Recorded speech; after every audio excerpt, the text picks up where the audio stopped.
Hello friends, नमस्ते। मैं सोनिया आप लोगों का यूट्यूब पे स्वागत करती हूँ और आज मैं आपको एक बेटी विवाह गीत सुनाने जा रही हूँ। तो प्लीज़ आप लोग इस गीत को पूरा सुनना और अपना आशीर्वाद देना।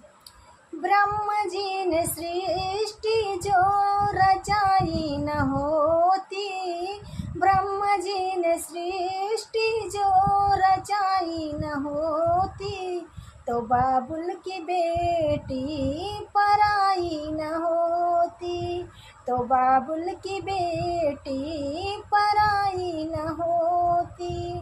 पापा ने वरी को जो ढूंढा न होता, पापा ने वरी को जो ढूंढा न होता, तो मम्मी से मेरी जुदाई न होती, तो मम्मी से मेरी जुदाई न होती।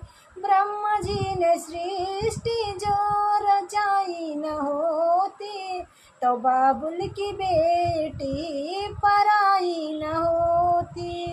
चाचा ने वरी को जो ढूंढा न होता, चाचा ने वरी को जो ढूंढा न होता, तो चाची से मेरी जुदाई न होती, तो चाची से मेरी जुदाई न होती।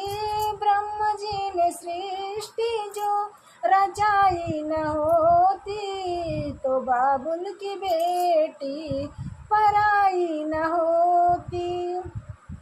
ताऊ ने वरी को जो ढूंढा न होता, ताऊ ने वरी को जो ढूंढा न होता, तो ताई से मेरी जुदाई न होती।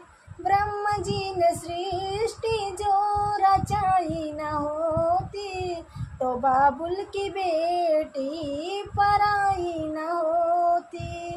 भैया ने वरी को जो ढूंढा न होता, भैया ने वरी को जो ढूंढा न होता, तो भाभी से मेरी जुदाई न होती, तो भाभी से मेरी जुदाई न होती। ब्रह्म जी ने सृष्टि जो रचाई न होती, तो बाबुल की बेटी पराई न होती।